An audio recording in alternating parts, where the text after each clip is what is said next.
You treated for Varroa, closed the hive, put the empty packet away, and felt that small wave of relief every beekeeper knows. The job was done. The colony had medicine, the calendar said autumn, and the mites were now somebody else's problem. Then you checked again. There they were. That moment can make a beekeeper blame the product, blame the weather, or wonder whether the first count was wrong. Sometimes the treatment really has failed. Quite often, though, the treatment worked on the mites it could reach, while another part of the population was sitting safely under wax cappings. And sometimes the hive was cleaned up properly, only to collect a fresh load of mites from collapsing colonies nearby.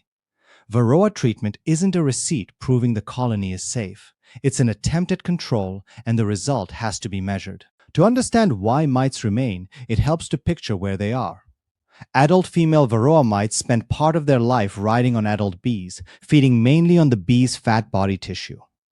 Those are the mites most contact treatments can reach. But when a suitable larva is nearly ready to be capped, a female mite slips into the cell.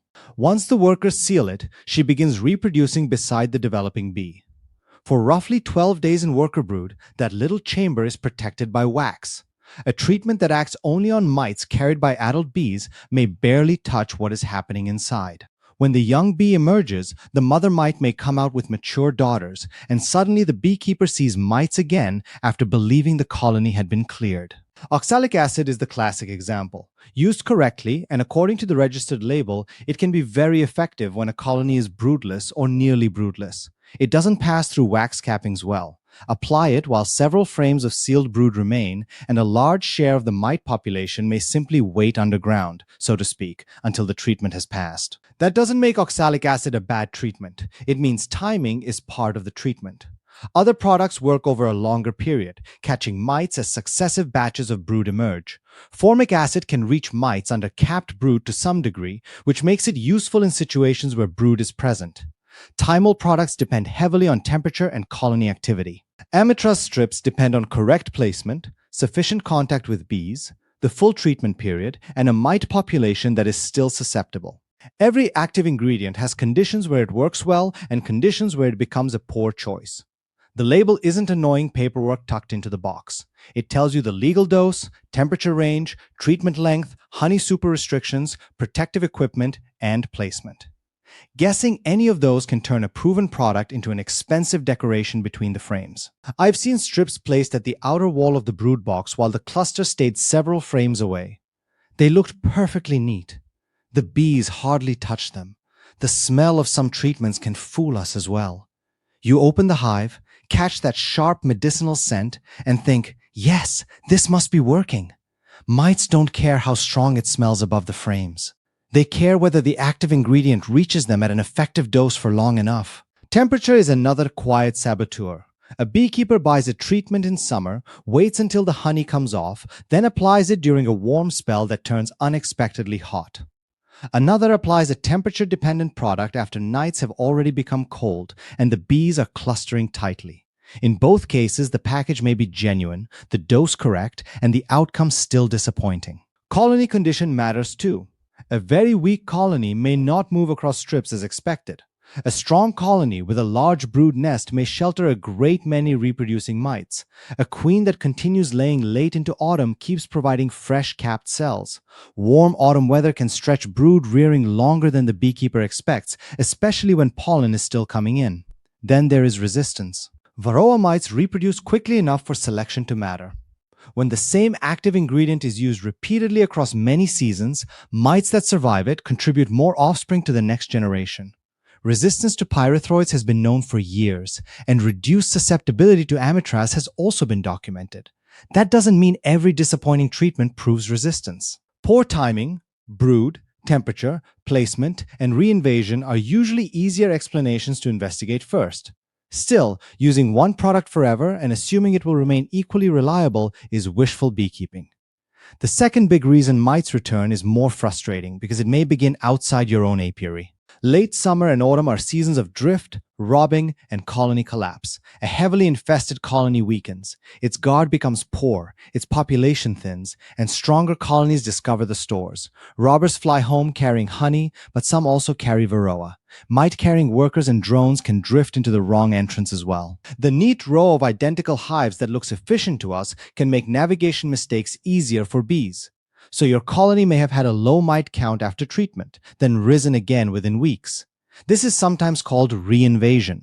The word sounds as though a marching army crossed the apiary fence. In reality, it may happen bee by bee, on warm afternoons when the entrances are busy and wasps are testing every gap.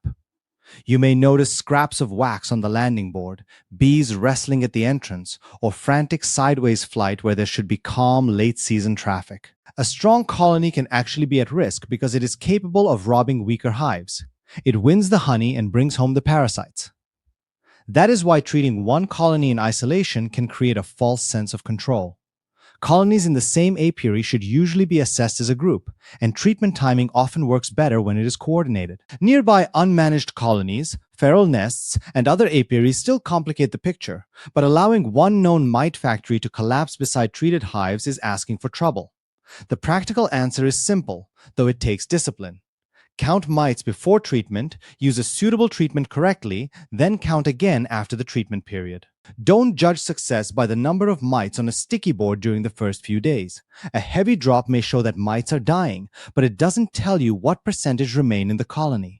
For a useful estimate, many experienced beekeepers rely on an alcohol wash of about half a cup of adult bees, roughly 300 workers, collected from brood frames after making absolutely sure the queen isn't in the sample. A sugar roll can be used where killing sample bees is unacceptable, though results may be less consistent. Sticky boards are useful for watching trends and treatment drop, but they are weaker as a standalone estimate of infestation.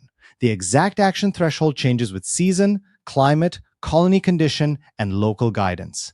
In autumn, I don't like waiting for an impressive number. Winter bees are being produced now. If they spend their larval and early adult life heavily parasitized, removing mites later cannot rebuild tissue that was already damaged or erase viruses already amplified through the colony. That is the cruel timing of Varroa. The colony can look busy, while the bees meant to survive winter are already being shortened from the inside. After treatment, write down the date, product, active ingredient, weather, colony strength, amount of brood, and the result of the follow-up count. The notebook matters because memory smooths over failures. By spring, I treated in September sounds precise, even when nobody remembers whether the strips stayed in for the required period or whether the nights turned cold 3 days later. Also check the obvious things. Was the product stored correctly? Was it within date? Were all strips removed from old packaging and placed in the active bee area? Were honey supers present when the label prohibited them? Was the full course completed? Did you accidentally shorten the treatment because the weather changed or because another apiary job got in the way? Don't improvise stronger doses. More chemical doesn't automatically mean more control, and it can injure brood, queens, adult bees, or the person applying it. Follow the registered label for your country because approved uses and formulations differ. Homemade mixtures copied from a forum are a poor place to gamble with a winter colony. If the post-treatment count remains high, act while flying weather still allows safe work. Speak with a local bee inspector, extension specialist, veterinarian where required, or an experienced association mentor. Choose the next step by active ingredient, brood status, temperature, and legal label, not by brand loyalty. Repeating the same failed conditions usually gives the same result. And reduce robbing pressure.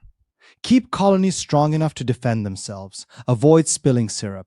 Don't leave wet supers exposed. Reduce entrances when appropriate, and deal promptly with collapsing colonies.